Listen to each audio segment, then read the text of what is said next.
سورہ روم. سورہ روم مکی ہے. اس میں 60 آیات اور 6 رکوع ہے. بسم اللہ الرحمن الرحیم. الف لام میم. غلبت الروم فی ادنی الارض وهم من بعد غلبهم سیغلبون. مغلوب ہو گئے رومی قریب کی زمین میں، اپنی مغلوبیت کے بعد جلدی وہ غالب آ جائیں گے. چند ہی برسوں میں سب کام اللہ تعالیٰ کے اختیار میں ہے، پہلے بھی اور بعد میں بھی، اور اس دن مومن خوش ہوں گے. جہاں پہ نبی صلی اللہ علیہ وسلم کے زمانے میں روم اور ایران دنیا کی سب سے بڑی سلطنتیں تھیں. ان دونوں کے درمیان اکثر جنگیں ہوتی رہتی تھی.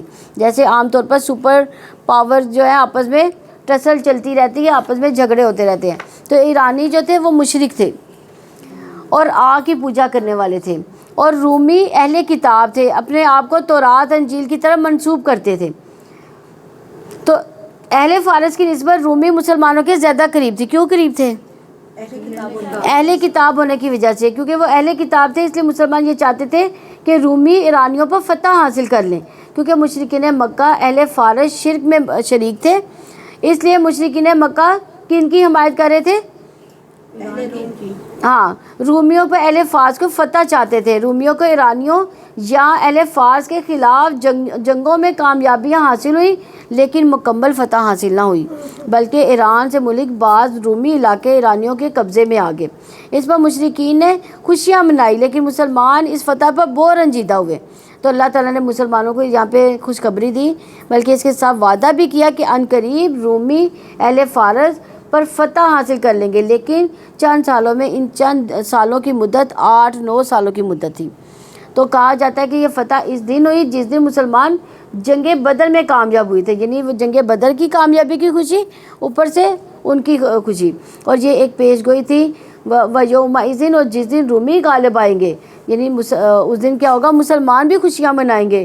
دوہری خوشیاں، ایک تو رومیوں کے غالب آنے کی اور دوسرے مسلمانوں کے فتح ہونے کی. تو اللہ تعالیٰ کی مدد سے کہ وہ جس کو چاہتا ہے مدد کرتا ہے، وہ سب پر غالب نہایت رحم والا ہے. تو یہ اللہ تعالیٰ کا وعدہ ہے. اللہ تعالیٰ اپنے وعدے کے خلاف نہیں کرتا، لیکن اکثر لوگ جانتے نہیں. یعنی اس لیے کہ جب ہم شک میں پڑے رہتے ہیں تو ہمیں پتہ چلتا ہے کہ اس کام پر جنت ملے گی، تو ہم کہتے ہیں پتہ نہیں ملے گی بھی کہ نہیں ملے گی. یعنی ہمیں شک ہوتا ہے. تو کیا کرے پھر انسان؟ وہ کام کیا کرتا ہے؟ بد دلی سے کرتا ہے. جب اس کو شک ہوتا ہے اس کام میں کہ اس پر پتہ نہیں جنت ملنی ہے کہ نہیں ملنی. لیکن نہیں، اگر ہم یہ کہیں کہ نہیں، یہ اللہ کا وعدہ ہے، اللہ نے وعدہ کر رکھا ہے، وہ ضرور اس کا اجر عطا فرمائے گا، تو پھر انسان کیا کرتا ہے؟ پورے یقین کے ساتھ وہ نیک عمل کرتا ہے. تو دنیا کی زندگی میں سے ظاہر کو جانتے ہیں، وہ دنیا کی زندگی میں ظاہر کو جانتے ہیں، وہ آخرت پر سے غافل ہیں. یعنی وہ دنیا کی زندگی کا صرف ظاہری پہلو جانتے ہیں، صرف دنیا کی کامیابیوں کو جانتے ہیں، اور آخرت سے بالکل غافل ہے. حسن بصری کہتے ہیں ان میں کوئی شخص ایک درہم کو اپنے ناخن سے ٹھوکر مار کر اس کا وزن تو معلوم کر لیتا ہے کہ یہ کتنے گرام کا ہے، اور اس میں غلطی نہیں کھاتا، مگر اس کی اچھی طرح نماز نہیں اس سے پڑھی جاتی. یہ ہے اس آیت کا مطلب. یعلمون ظاہرا من الحیات الدنیا، دنیا کی زندگی میں بہت ماہر، لیکن دین کے معاملے میں بالکل کورے نکمے. اور بہت سے لوگ دنیا میں بہت آگے چلے جاتے ہیں، ایکسٹرا آرڈنری کامیابیاں حاصل کر لیتے ہیں، لیکن قرآن پڑھنا نہیں جانتے. اس طرح انہیں یہ نہیں پتہ کہ جو مال انہوں نے کما رکھا ہے اس پر زکوٰۃ بھی دینی ہے. جب قرآن ہی نہیں پڑھا، اس کے احکامات نہیں پڑھے، تو زکوٰۃ کا کہاں سے پتہ چلے گا؟ تو جو معیشت کے اسباب کو جانے لیکن آخرت کو نہ جانے، جو لوگ اپنی کھیتی باڑی کرنا جانے لیکن دین کا کوئی علم ان کے پاس نہ ہو، جو لوگ کنسٹرکشن کا کام تو جانے لیکن آخرت کے لیے کیا تعمیر کرنا ہے، جنت کی ان کاموں سے تعمیر ہوتی ہے، وہی نہ جانے، تو ایسے ہی لوگ اس آیت کا مصداق ہیں. اس لیے انسان کو صرف دنیا میں ہی آگے نہیں جانا چاہیے، بلکہ دین کے معاملے میں بھی ساتھ ساتھ محنت کرنی چاہیے. اور روزانہ جس طرح انسان اپنی دنیا کے لیے کام کرتا ہے، اسی طرح روزانہ دین کے علم کو حاصل کرنے کے لیے بھی کوششیں کرنی چاہیے. اسی لیے عبداللہ بن مسعود رضی اللہ عنہ کہتے ہیں کہ رسول اللہ صلی اللہ علیہ وسلم نے فرمایا، جو چیز بھی تمہیں جنت کے قریب کر سکتی ہے میں نے تمہیں اس کا حکم دے دیا، اور جو چیز تمہیں جہنم کے قریب کر سکتی تھی میں نے تمہیں اس سے منع کر دیا. یہ ساری چیزوں کا علم موجود ہے. اب اگر کوئی شخص اس سے فائدہ نہ اٹھائے تو وہ اس کا اپنا نقصان ہے.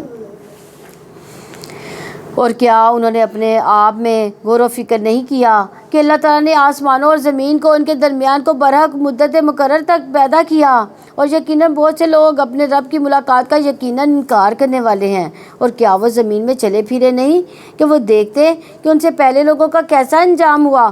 وہ ان سے قوت میں بہت زیادہ تھے، انہیں زمین کو خوب پھاڑا تھا اور اسے ان سے زیادہ آباد کیا تھا۔ ان کے پاس ان کے رسول واضح دلائل لائے تو اللہ تعالیٰ ایسا نہ تھا کہ ان پر ظلم کرتا، لیکن اپنی جانوں پر وہ خود ہی ظلم کرتے تھے۔ پھر جن لوگوں نے برے کام کیے تھے ان کا انجام بہت ہی برا ہوا، کیونکہ انہوں نے اللہ تعالیٰ کی آیات کو جھٹلایا تھا اور وہ ان کا مذاق اڑاتے تھے۔ اللہ تعالیٰ تخلیق کی ابتدا کرتا ہے، پھر وہ اس کا اعادہ کرے گا، پھر اس کی طرف ہی تم لوٹائے جاؤ گے، اور جس دن قیامت قائم ہوگی مجرم سخت مایوس ہوں گے۔ کیوں مایوس ہوں گے؟ کیونکہ ان کو نظر آ جائے گا کہ اس دن کی ہم نے تیاری کیا کی تھی، اور یہاں قیامت کو ساک آ گیا، یعنی گھڑی، جس دن وہ گھڑی آ جائے گی، کیونکہ وہ آنکھ جھپکنے کی دیر یا اس سے بھی بہت جلدی واقع ہو جائے گی۔ تو جس دن قیامت قائم ہوگی لوگ الگ الگ گروہوں میں بٹ جائیں گے، الگ لوگ گروہ بن جائیں گے ان کے، تو ان کے شریکوں میں سے کوئی سفارشی نہ ہوں گے اور وہ اپنے شریکوں کا انکار کرنے والے ہو جائیں گے، اور جس دن قیامت قائم ہوگی اس دن لوگ جدا ہو جائیں گے۔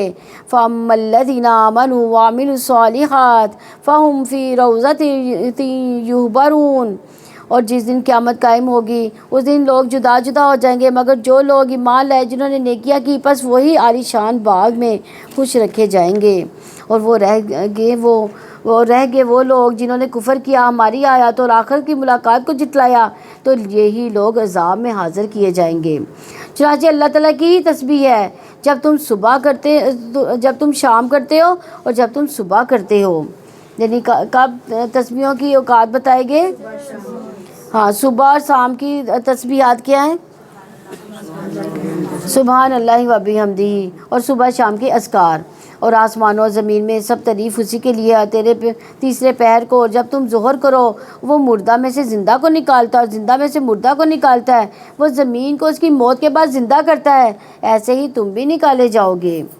کیونکہ ہم اپنے سامنے تخلیق کے عمل کو دیکھتے ہیں کہ کس طرح مختلف چیزیں پیدا ہوتی ہیں، ان کی پیدائش میں ہمارا کوئی ہاتھ نہیں ہوتا، وہ ایک قدرتی عمل کے نتیجے میں سامنے آ رہی ہوتی ہیں، تو ان کے پیچھے کوئی تو ہے، خود بخود تو نہیں ہو رہا۔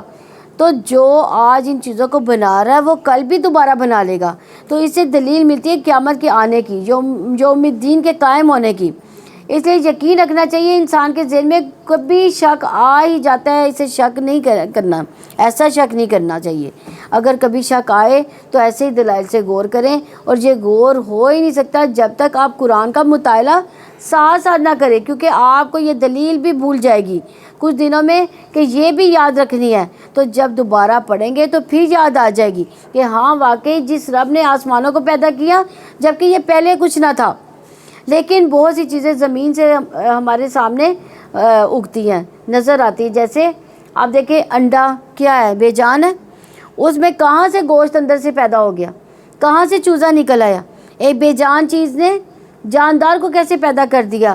تو یہ انڈے کے اندر سے جب یہ جاندار آ سکتا ہے تو گوشت پیدا ہو سکتا ہے، تو یہ دلیل ہے قیامت کے دن ہم بھی اسی طرح جب مردہ ہو جائیں گے تو مردہ کے بعد اللہ تعالیٰ ہی ہمیں زندہ کرے گا۔ اور اس کی روشنیوں میں سے ہے کہ اس نے تمہیں مٹی سے پیدا کیا، پھر یکایک تم انسان ہو کر پھیلتے جا رہے ہو۔ اس کی نشانیوں میں سے ہے کہ اس نے تمہاری جنسی سے بیویاں پیدا کی تاکہ تم ان سے سکون حاصل کر سکو۔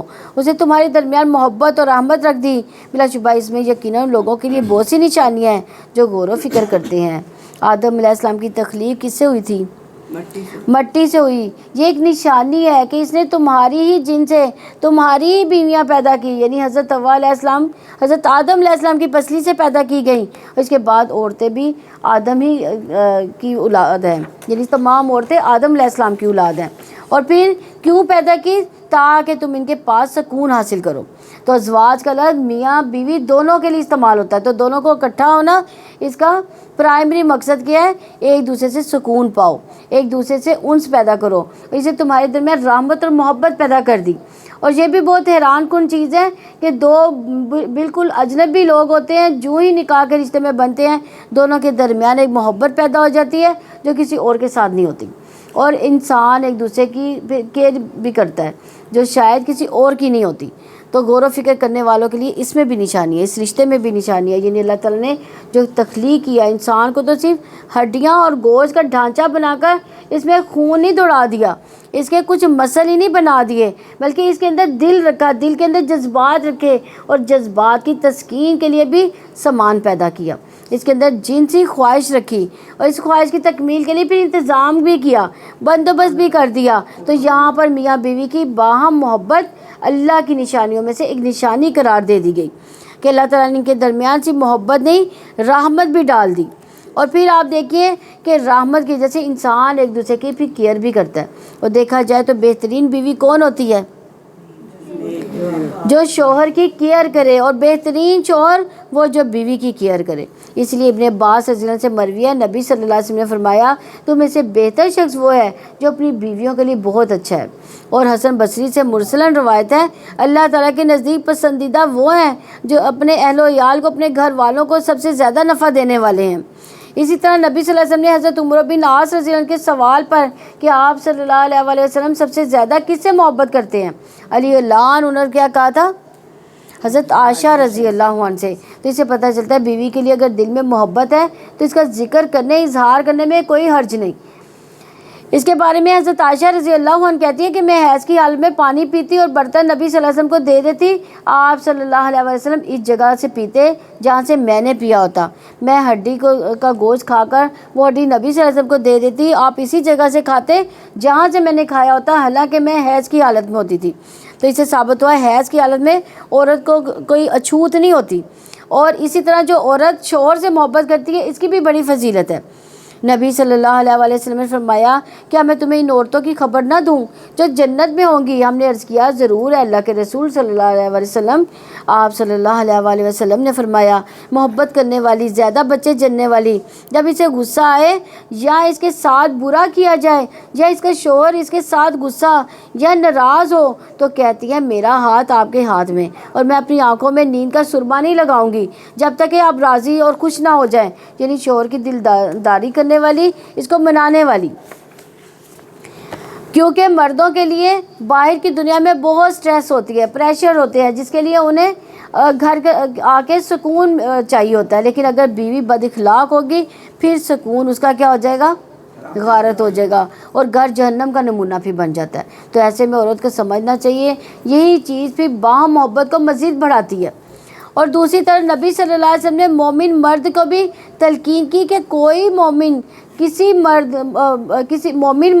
مومن عورت سے بغض نہ رکھے، یعنی اپنی بیوی سے نفرت نہ کرو، اگر اس کی کوئی ایک عادت تمہیں پسند نہیں تو دوسری پسند آ جائے گی، اس لیے جو اچھی عادتیں ہیں ان پر نظر رکھو، اس کے ذریعے اپنے دل کو خوش رکھو۔ اور اس کی نشانیوں میں سے ہے آسمان و زمین کی تخلیق اور تمہاری زبانوں اور تمہارے رنگوں کا اختلاع، بلا شبہ اس میں علم رکھنے والوں کے لیے یقیناً نشانیاں ہیں۔ یہ زبان بھی انسان کی پہچان ہوتی ہے اور رنگ بھی انسان کی پہچان ہوتے ہیں، اور کون سا انسان کہاں سے تعلق رکھتا ہے، اور یہ ورائٹی اسی وجہ سے رکھی گی تاکہ پہچان ہو سکے۔ اور اس کی نشانیوں میں سے ہے تمہارا رات اور دن کو سونا، تمہارا اس کے فضل میں سے تلاش کرنا، بلا شبہ اس میں یقیناً ان لوگوں کے لیے نشانیاں جو سنتے ہیں۔ ان کی نشانیوں میں سے ہے کہ وہ تمہیں خوف اور امید کے ساتھ بجلی دکھاتا ہے، وہ آسمان سے پانی اتارتا ہے، پھر اس کے ساتھ زمین کو اس کے مردہ ہو جانے کے بعد زندہ کرتا ہے، بلا شبہ اس میں ان لوگوں کے لیے یقیناً نشانیاں ہیں جو سمجھتے ہیں۔ اور اس کی نشانیوں میں سے ہے کہ آسمان اور زمین اس کے حکم سے قائم ہے، پھر جب وہ تمہیں زمین سے ایک ہی بار پکارے گا تب تم اچانک نکل آؤ گے۔ کب پکارا جائے گا؟ دوبارہ قیامت والے دن۔ اور اس کے لیے ہے جو کچھ بھی آسمانوں اور زمین میں ہے سب اسی کے فرما بردار ہیں، اور وہی ہے جو تخلیقی ابتدا کرتا ہے، پھر وہی اس کا ادا کرے گا، اور وہ اسے آسان ترین ہے۔ اور آسمان اور زمین میں سب سے اعلیٰ صفت اسی کے لیے، اور وہی سب پر غالب کمال حکمت والا ہے۔ اللہ تعالیٰ نے تمہاری اپنی ذات سے ایک مثال بیان کی ہے. کیا تمہارے غلاموں میں سے کوئی اس رزق میں تمہارے شریک ہیں جو ہم نے تمہیں دے رکھا ہے کہ تم اس میں برابر ہو؟ تم ایک دوسرے سے ڈرنے کی طرح ان سے بھی ڈرتے ہو. اسی طرح ہم آیات کھول کر بیان کرتے ہیں ان لوگوں کے لیے جو سمجھتے ہیں، بلکہ جن لوگوں نے ظلم کیا وہ بغیر کسی علم کے اپنی خواہشات کا پیچھا کرتے ہیں. تو اس شخص کو راستہ کون دکھائے گا جسے اللہ تعالیٰ نے گمراہ کر دیا، اور نہ ہی ان کے کوئی مددگار ہیں. چنانچہ آپ یکسو ہو کر اپنا رخ دین پر قائم رکھیں. اللہ تعالیٰ کی فطرت ہے جس پر اس نے لوگوں کو پیدا کیا. اللہ تعالیٰ کی تخلیق میں کوئی تبدیلی نہیں، یہی سیدھا دین ہے، لیکن اکثر لوگ نہیں جانتے.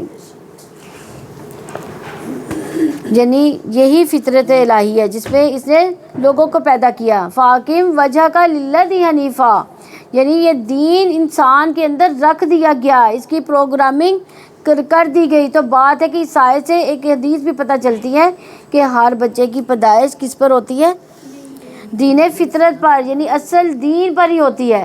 پھر اس کے ماں باپ کیا کرتے ہیں؟ اس کو یہودی بناتے ہیں، نصرانی بناتے ہیں، یا مجوسی بنا دیتے ہیں. تو اللہ سبحانہ تعالیٰ نے بندوں کو اپنی عبادت کے لیے پیدا کیا اور انبیاء کو بھی یہی پیغام دے کے بھیجا کہ ایک اللہ کی عبادت کی طرف لوگوں کو بلاؤ، رجوع کرنے والے بنو، اسی سے ڈر جاؤ، نماز قائم کرو اور مشرکوں میں سے نہ ہو جاؤ، ان میں سے جنہوں نے اپنے دین کو ٹکڑے ٹکڑے کر ڈالا اور بہت سے گروہ بن گئے. ہر گروہ اسی پر خوش ہے جو اس کے پاس ہے. یعنی یہ بھی انسان کی بڑی کمزوری ہے کہ جس طریقے پر یا جس راستے پر وہ چلتا ہے وہ اسی پہ خوش ہے، اسی کو وہ حق ماننا چاہتا ہے.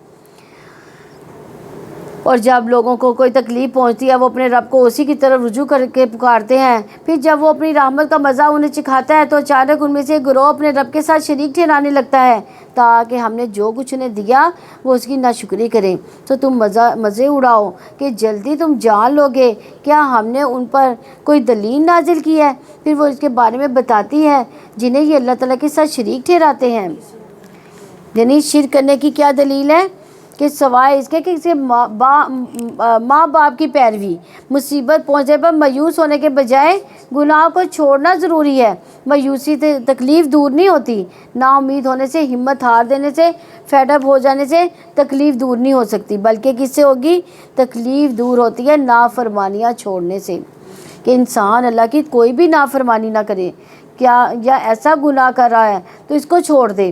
تو یہاں پر یہ کہا جا رہا ہے کہ جب ان پر کوئی تکلیف آتی ہے تو بجائے اس کے وہ نافرمانی چھوڑیں، اللہ کی طرف رجوع کریں، تو وہ کیا ہو جاتے ہیں؟ وہ مایوس ہو جاتے ہیں.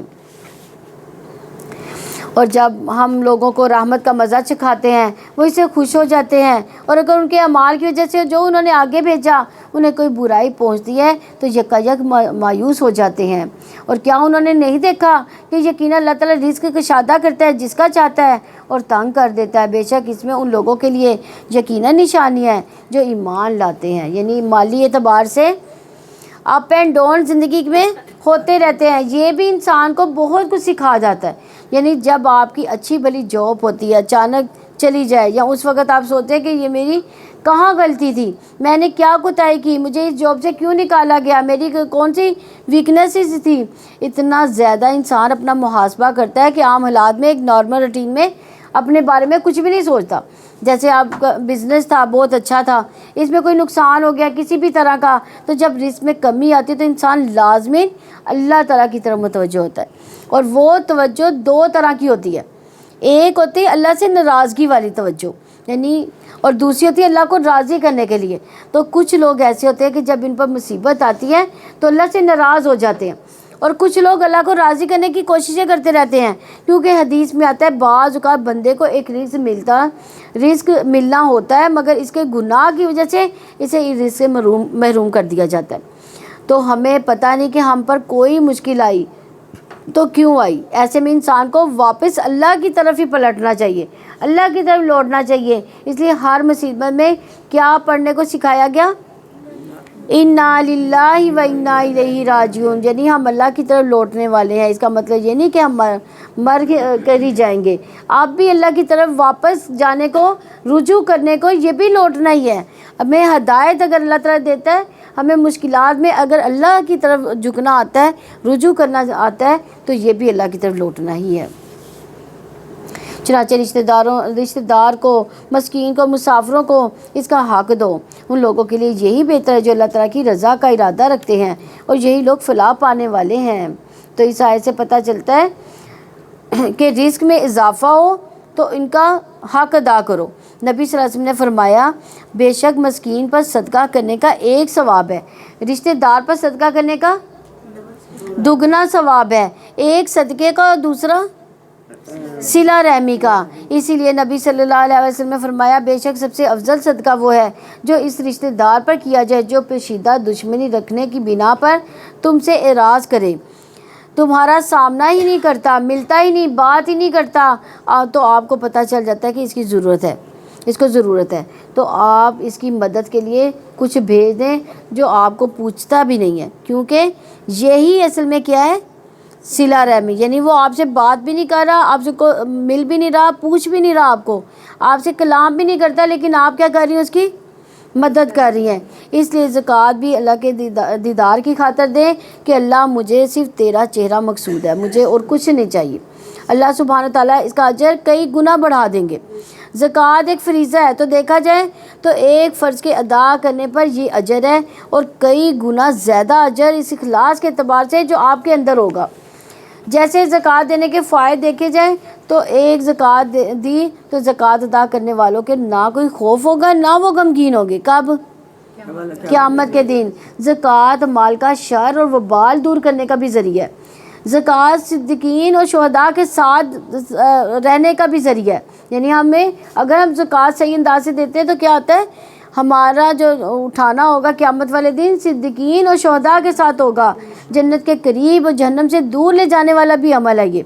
تو جو شخص اللہ کی عبادت اس طرح کرے کہ اس کے ساتھ کسی کو شریک نہ ٹھہرائے، پھر نماز قائم کرے، زکوٰۃ ادا کرے، بات سنے مانے، تو بے شک اللہ تعالیٰ اسے کہاں لے جائے گا، جنت کے جس دروازے سے چاہے گا وہ داخل ہوگا۔ تو جنت کے کتنے دروازے ہیں؟ تو دیکھیں 8 کے 8 دروازے ہمارے لیے کھل جائیں گے۔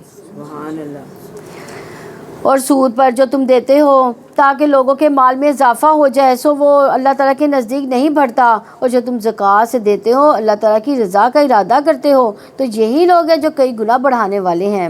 اللہ تعالیٰ وہی ہے جس نے تمہیں پیدا کیا، پھر تمہیں رزق دیا، پھر وہ تمہیں موت دے گا، پھر وہ تمہیں زندہ کرے گا۔ کیا تمہارے شریکوں میں سے کوئی ہے جو ان میں سے کوئی بھی کام کرتا ہو؟ پاک ہے وہ ان سے بہت بلند ہے جنہیں وہ شریک بناتے ہیں۔ لوگوں کے اپنے ہاتھوں کی کمائی کی وجہ سے خشکی اور سمندر میں فساد برپا ہو گیا، تاکہ اللہ تعالیٰ ان کے بعض کاموں کا انہیں مزہ چکھائے تاکہ وہ پلٹ آئیں۔